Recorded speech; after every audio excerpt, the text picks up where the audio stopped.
I have the great pleasure in welcoming His Excellency Kausea Natano, Prime Minister of Tuvalu. I invite him to address the Assembly.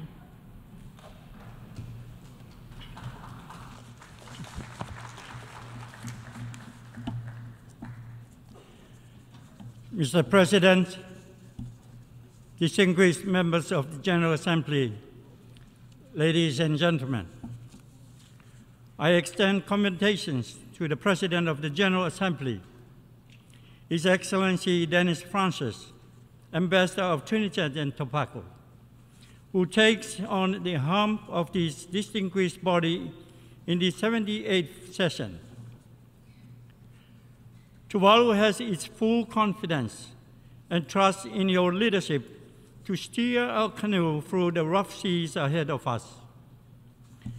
At this juncture, I acknowledge the outgoing President, His Excellency Kausea, for his stellar presidency, dedication, and service to this esteemed body throughout the 77th session. Mr. President, in less than 2 weeks, my island nation of Tuvalu will be celebrating a momentous occasion, its 45th anniversary of independence.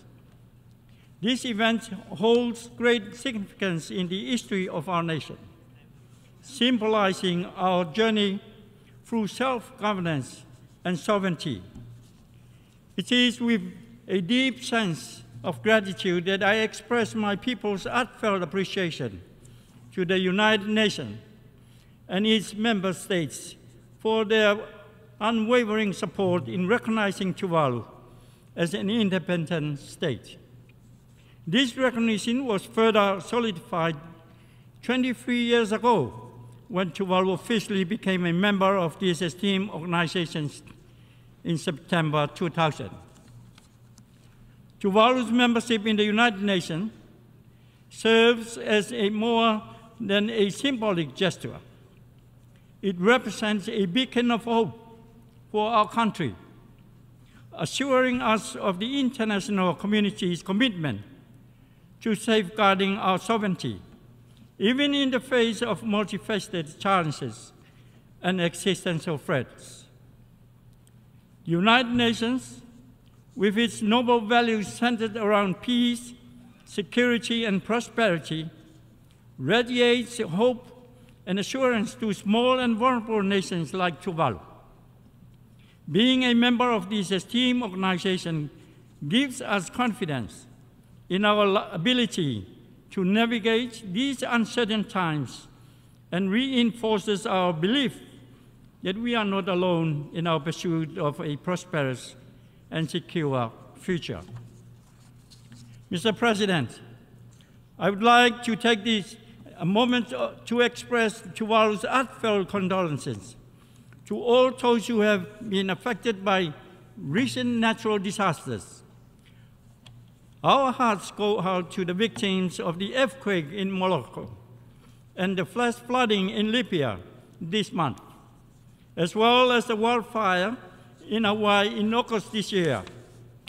We also extend our sympathy to those who have suffered as a result of conflicts in Africa and the war in Ukraine. Mr. President, turning now to the theme, Tuvalu wholeheartedly embraces these powerful narratives put forth by the 78th President of the General Assembly, as it aligns perfectly with our goal of creating a sustainable future for our nation and the world at large. It is imperative that we demonstrate unwavering commitment to the principles set forth in the UN Charter and prioritize the well-being of our planet and all its inhabitants. To fulfill this theme, we must first focus on rebuilding trust among nations and international institutions. The erosion of trust has embedded global cooperation and stymied progress towards the Sustainable Development Goals. We must work towards repairing relationships promoting transparent and accountable governance, and fostering an environment of collaboration and mutual respect. By doing so, we can restore faith in international institutions and cultivate partnerships that will enable us to effectively address the challenges of our time. Similarly, reigniting global solidarity requires us to prioritize peace-building efforts. Peace is a fundamental prerequisite for sustainable development.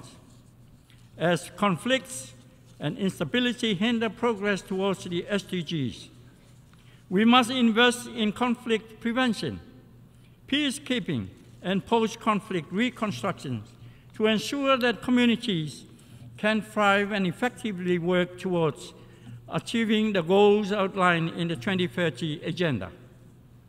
And to accelerate action on the 2030 Agenda and its sustainable development goals, it requires collective efforts and collaboration on a global scale. We must recognize that we are all interconnected, and the prosperity and well-being of one nation ultimately impacts the entire planet. Tuvalu, therefore, welcomes the theme because it entails rebuilding trust, promoting global solidarity, prioritizing peace-building, fostering prosperity, and advancing sustainability, which can make significant strides towards a more equitable, peaceful, and sustainable future for all. Mr. President, let me now make some reflection on the important events of the high-level week that took place concurrently to the general debate this week. Tuvalu applauds the two-day SDG summits, which served as an important platform for member states to collectively assess the progress made towards achieving the Sustainable Development Goals. It provides an opportunity to recognize and address the specific challenges faced by each country in their pursuit of these goals. Tuvalu, as a small island developing state, faces unique and pressing issues in meeting the targets set forth in the SDGs. Fundamentally, the threat of climate change and the rising sea levels poses the greatest challenge to the sustainable development we strive to achieve for our people. As a low-lying island state, Tuvalu is particularly vulnerable to the adverse impacts of climate change, such as extreme weather events, which affects our ability to achieve our SDG targets. In light of these challenges, Tuvalu remains fully committed to the SDGs and acknowledges the importance of forging strong partnership, particularly through SDG 17.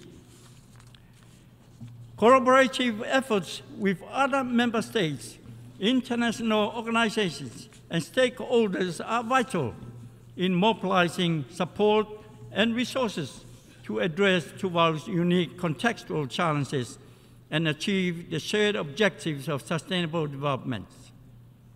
By focusing on these central issues and utilizing the SDGs as a guiding framework, Tuvalu aims to build a resilient future while preserving its culture, environment, and ensuring the well-being of its people. Mr. President, we commend the Secretary General for convening the Climate Ambition Summit, a pivotal moment for global climate action. We need not call for sympathy, rather we call for solutions. In hindsight, climate justice should be at the forefront of our efforts as we address the urgent needs for mitigation, adaptation, and support for the most vulnerable nations. We embrace the efforts and collective support for the UN resolution championed by Vanuatu for an advisory opinion from the International Court of Justice to reinforce the responsibility of states under the international law to safeguard the climate system. It is the hope of Tuvalu that international law will provide the moral punch to phase out fossil fuels and confront polluters to become responsible. Furthermore, I would like to mention at this juncture that just last week, the Prime Minister of Antigua and Barbuda and I had the privilege of appearing before the esteemed judges of the International Tribunal on the Law of the Sea, ITLAW, in Hamburg, Germany. Our purpose was to present our arguments and submissions regarding an advisory opinion, similar to that of Vanuatu, but relating to the obligations of state parties under Part 12 of the United Nations Conventions on the Law of the Sea, UNCLOS, specifically in terms of protecting and preserving the marine environment in relation to climate change impacts, including ocean warming and sea level rise and ocean acidification. Tuvalu urged all UN members to support Vanuatu and us, Antigua and Barbuda and Tuvalu, by submitting the endorsement for the advisory objectives. It is crucial for us to come together in pursuit of climate justice, as the urgency of the matter cannot be overstated. We eagerly anticipate swift actions from these judicial branches of these esteemed organizations, because justice delayed is justice denied. Mr. President, we applaud the Secretary General for organizing the Summit for the Future, as it highlights the immense importance of ensuring a prosperous future for everyone. The world is witnessing a rapid and transformative shift towards a digital era. And we believe that embracing this digital transformation is crucial for the progress of both the global community, particularly small island developing states like Tuvalu. The vision of digital transformation under our Future Now project advocates the idea of creating a digital nation that maps and preserves Tuvalu's identity and values for us and our generation to come.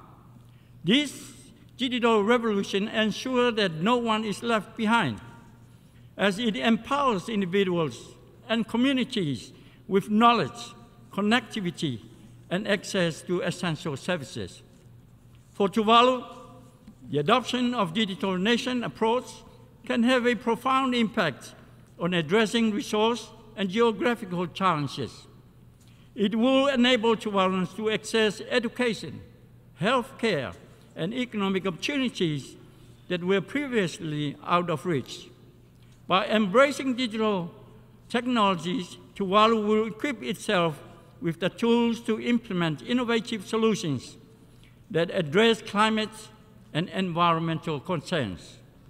Overall, the concept of digital nation and the digital transformation it entails are pivotal to harness progress, inclusivity, and sustainability of Tuvalu and the world over. Despite our vision of a digital nation, it is crucial to acknowledge that our ultimate future as a recognized sovereign state depends on our ability to strengthen our resilience. In pursuing this goal, Tuvalu has developed a comprehensive long-term adaptation plan known as the LTAP. Serving as our flagship survival adaptation project, the LTAP aims to address the imminent threat of rising sea levels by reclaiming and elevating our land territory. This ambitious endeavor is crucial in ensuring that Tuvalu can provide a sustainable habitat for our population well into the next century and beyond. By prioritizing the LTAP, Tuvalu is taking proactive steps to secure our nation's survival and create a resilient future for our people. Mr. President, at this juncture, allow me to highlight our specific aspirations and initiatives. As a country whose physical existence, lives and livelihoods are at stake, Tuvalu cannot afford to take the back seat and spectate while others maneuver their own interest in a multilateral process to address climate change, particularly sea level rise. On the heels of the successful Rising Nation initiative, the RNI, that launched this time last year, we propose to establish a coalition on sea level rise and existential threat known as CSET initiative. This initiative aims to bring together like-minded states and stakeholders to collectively address the pressing issues of protecting statehood, sovereignty, territorial integrity, and livelihoods in the face of rising sea levels. Tuvalu believes that the coalition has a unique role in highlighting and addressing the impact of climate change and sea level rise on vulnerable nations. The aim is to attract greater attention and action from the international community by amplifying the voices of small island developing states and other nations facing similar challenges. Tuvalu expresses gratitude to countries and stakeholders, in particular Germany, who have already shown interest in joining this important endeavor. In addition to the CSET initiative, Tuvalu calls for stronger global action on phasing out fossil fuel production and consumption. At the Climate Ambition Summit on Wednesday this week, Tuvalu made a call for countries to join us, alongside Vanuatu and other Pacific nations, to negotiate a fossil fuel non-proliferation treaty, a new instrument that would reduce reliance on fossil fuels, promote sustainable development through accelerating the just transition to renewable energy sources, and curb greenhouse gas emissions. Mr. President, Tuvalu, as an island state surrounded by the ocean, is fully committed to the signing and effective implementation of the Biodiversity National Jurisdiction, the BBNJ agreement. Our unison with others to sign the BBNJ agreement this week is testament to our genuine commitment to the values and purpose of this international legal instrument. Given our heavy reliance on fisheries and marine resources, through signing this agreement, Tuvalu pays tribute to the importance of preserving the health and diversity of the ocean ecosystems for both its own sustainability and the well-being of the global community. Mr. President, the preamble of the UN Charter begins with "We the people." It's a powerful statement by this august body to underscore human dignity and human rights as equal people, men and women, boys and girls of all races and colors. It entails inclusivity, non-discrimination, and oneness of humankind that the United Nations must uphold. Sadly, many people and communities have not been given the same treatment. Tuvalu therefore calls for this esteemed body to ensure the participation of everyone worldwide, including the people of Taiwan. We must make the necessary arrangement for Taiwan to meaningfully participate in relevant UN specialized agencies and mechanisms. Taiwan must be allowed to participate in key UN organizations because Taiwan is widely known for being an able, trustworthy, and willing partner, greatly contributing to collective efforts that address pressing global issues under the purview of these UN agencies. It is unfortunate that the people of Cuba still endure the economic hardship imposed by long-standing unilateral economic blockades.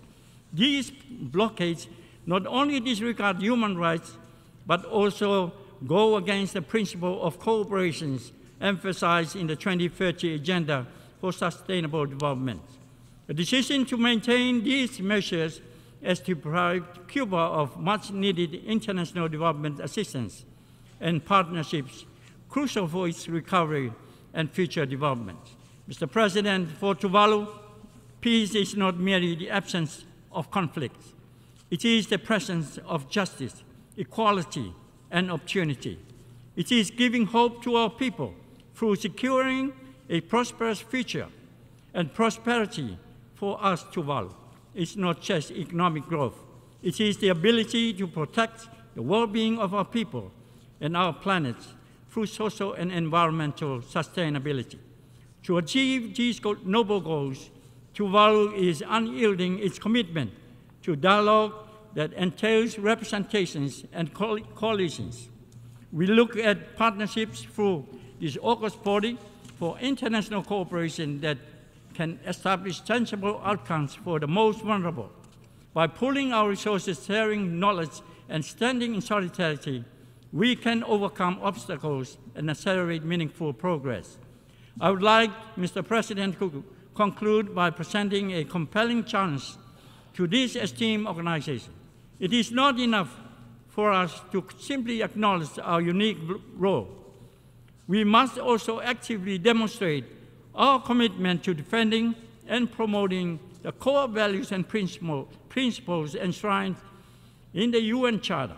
It is of utmost importance that we remain unwavering in our dedication to collective action and inclusivity, embodying the Tuvalu cultural principles of kaitasi and falipiri, the concepts of caring, sharing, being good neighbors, and leaving no one behind, all for the sake of sustainable and secure future we envision to have for our young generation and their children. By embodying these noble concepts in our actions, we have the potential to create a brighter and more promising future for humanity and our planet. Let us always bear in mind that the choices we make and the actions we take today will echo through countless generations to come. Time is of the essence. The clock is ticking. The sun is setting. It is now or never. I thank you, Madam Chair.